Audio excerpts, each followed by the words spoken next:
Elle a gouverné un empire, mais presque personne n'a jamais vu son vrai visage. Ses ennemis craignaient sa marine, ses courtisans craignaient son souffle. Et l'habitude même qui a couronné sa légende détruisait tranquillement son corps. Restez jusqu'au bout, le rituel final fera ramper votre peau. Dans Tudor England, le sucre est plus rare que la soie, épreuve de conquête et de pièces. Pour la reine Élisabeth, il se déverse sur chaque plateau. Violettes confites, pâte de coin, cygne de massepain, pudding noyé dans du sirop. Chaque morsure déclare, je contrôle les routes commerciales, je commande la richesse. La douceur devient rapidement plus qu'un goût. Alors que les roturiers se grattent les dents avec des brindilles, Élisabeth communique une poudre dentaire d'herbes écrasées mélangées, absurdement, avec du sucre. Chaque sourire poli est un acte de sabotage lent. Les chuchotements se répandent. Dans les années 1590, les envoyés étrangers rapportent que le monarque radiant de l'Angleterre parle à travers une bouche de Londres, black, craquelée ou manquant. Son souffle, nautile, peut bloquer la conversation. Les médecins plaident d'extraire les pires souches. Elle refuse. La douleur est la faiblesse et la faiblesse invite à un défi. Pour calmer ses craintes, une fidèle courtisane met en scène une manifestation sombre, abandonnant sa propre molaire à la pince du chirurgien comme la reine regarde. Les coulées de sang, la dent tombe, mais la mâchoire d'Élisabeth reste serrée. Aucune lame n'entrera dans cette bouche royale. Trouble de la mode courtois pour correspondre à son déclin. Plutôt que de recul, les nobles colorent leur propre sourire avec de la suie et du colorant de noix. Si les dents de la reine vierge sont noires, alors le noir de nuit devient la couleur du rang. Un privilège pour pourrir le sourire, je peux me permettre des montagnes de douceur importées. Élisabeth aurait plaisanté. Je me baignais une fois par mois, que j'en ai besoin ou non. Vrai ou non, la ligne capture une vérité plus profonde. Elle a traité l'eau comme un ennemi, pas comme un remède. Dans la croyance du XVIe siècle, l'eau de bain chaude a ouvert les ports au miasme. Des nuages invisibles blâmés pour la peste. Un trempage royal était moins de rafraîchissement, plus de roulettes russes. La reine a donc créé un rituel différent. À l'aube, ces femmes de chambre se sont décochées d'hier et ont glissé sur une nouvelle, parfois 3 fois en une seule journée. Un chiffon en Hollande fin, doux comme du lait, était censé attirer la sueur et la crasse vers l'extérieur comme une éponge vivante. Savon remplacé en tissu, le silence a remplacé les éclaboussures. Lorsque le parfum était nécessaire, l'eau est restée à bout de bras. Un chiffon trempé dans de l'eau de rose, du vinaigre de lavande ou de la perfusion de thym a été tapoté le long de ses poignets, de sa gorge et derrière les oreilles. Chaque tampon a été effectué lentement, cérémonieuse, comme si la chair royale pouvait se fracturer sous des mains imprudentes. Les parfums étaient assez forts pour masquer toute soupçon de peau et diffuser un message. J'existe au-dessus de l'odeur humaine du labeur. Un bain complet, dans les rares occasions qu'elle en a autorisé, était une opération de l'État. Les domestiques ont traîné une baignoire en bois dans sa chambre, puis un seau transparenté après un seau dans les cuisines en dessous, pour des dizaines de chaudes, des dizaines pour le froid, pour être mélangés à une température exacte. 3 préposés ont remué l'eau avec de longs poteaux, donc aucun centime flottant n'échapperait du teint, en marbre, de la reine. Au moment où la baignoire était prête, la moitié du tribunal savait. La confidentialité s'est noyée dans la logistique. Pas étonnant, elle préférait le parfum à la plomberie. Robe en soie, enracinée, raide et parfumée elle-même, une odeur de picotement avant d'atteindre la salle du trône. Des pommandés d'ambergris et d'épices se balançaient de sa ceinture en tant que forteresse portable contre l'air grossier. Aux yeux communs, elle brillait, immaculée et parfumée. Seules ses femmes les plus proches ont vu le coup, une peau qui ne respirait jamais vraiment, un corps vieillissant lié dans une armure en satin, une reine terrifiée qu'une éclaboussure imprudente pourrait emporter son mythe. Le sucre couronne sa magnificence, le sucre corrompt sa chair. Et tandis que les courtisans assombrissent leurs dents dans l'admiration, un autre rituel, également éblouissant, tout aussi mortel, resserre son emprise sur le corps de la reine. Chaque aube, après le changement de l'âme a changé et que la rose tamponna, Élisabeth a fait face au rituel le plus dangereux de son époque, la fabrication de son visage. La peau pâle avait toujours signalé la noblesse, mais la reine vierge a poussé la mode passée dans la nature dans le mythe.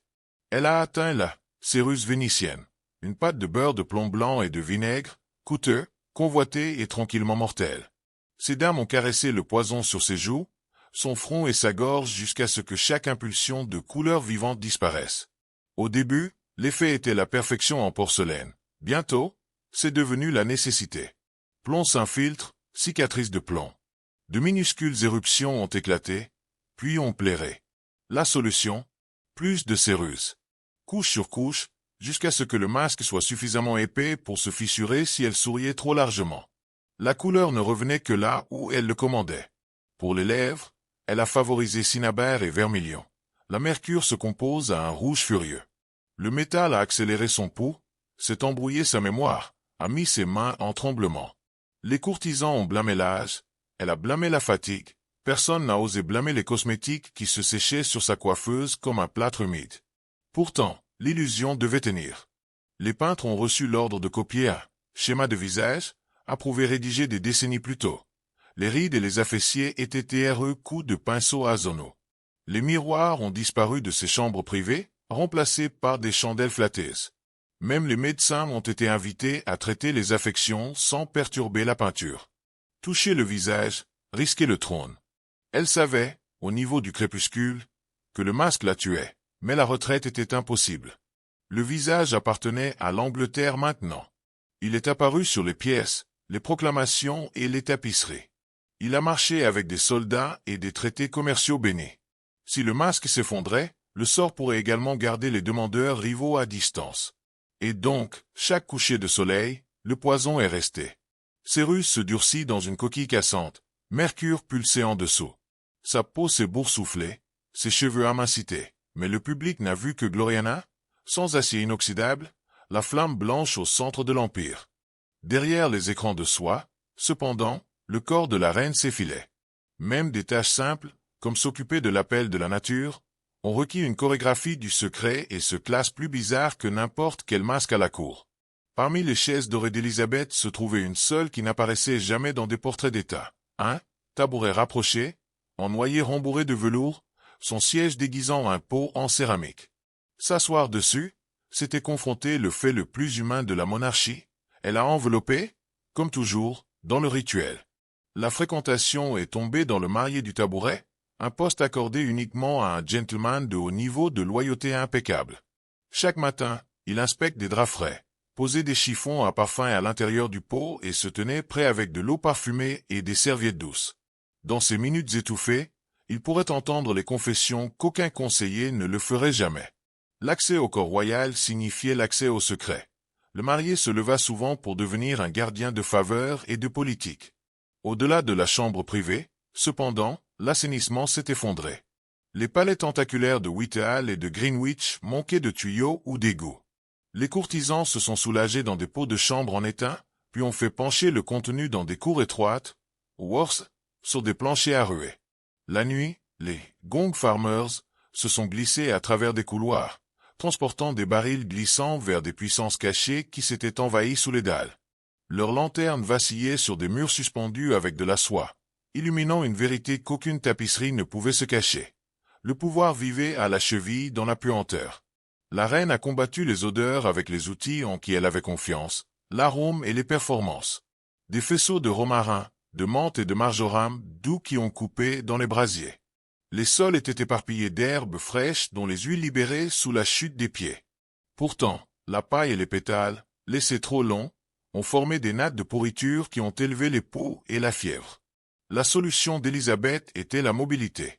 Toutes les quelques semaines, elle a progressé vers une autre résidence, permettant à un temps de palais de diffuser pendant qu'elle éblouissait un autre comté avec sa présence. Le voyage ressemblait à des largesses royales. En pratique, c'était la lutte antiparasitaire. À l'intérieur de la cour en mouvement, le marié gardait son tabouret en velours, les apothicaires ont rempli des pots de vinegar rose, et l'illusion a enduré, un monarque intact par les déchets du monde. Mais le masque portait mince, et sa défense la plus intime contre la décomposition exigeait un sacrifice encore plus grand. La peur a gouverné Élisabeth plus que le filigrane ne pourrait jamais. La peur de l'air nauséabonde, de la chair vieillissante, de toute fissure dans la légende. Elle s'est donc armée de parfums. Dans les salles d'ombre des apothicaires, des salles fixes distillées, des pétales de rose distillés, angélica et civette en huiles épaisses. Les femmes de chambre ont moins ses poignets, ses tempes et même la doublure en soie de ses gants. Un seul film de la main a libéré un nuage contrôlé, un fossé parfumé entre souverain et sujet. Ses cheveux ont emboîté le pas. De vraies serrures, fragiles des années de plomb et de mercure, amincies et cassées. Elle les a remplacées par des perruques au beurre raidies par l'eau de sucre et les blancs d'œufs, puis saupoudrées de racines d'oryx pour masquer toute touche de sueur. Chaque matin, la perruque était épinglée, en poudre et laquée jusqu'à ce qu'elle se tenait comme une armure brûlée au-dessus du masque Cérus. L'effet était éthéré, l'entretien, atroce. Les miroirs ont disparu de ses chambres.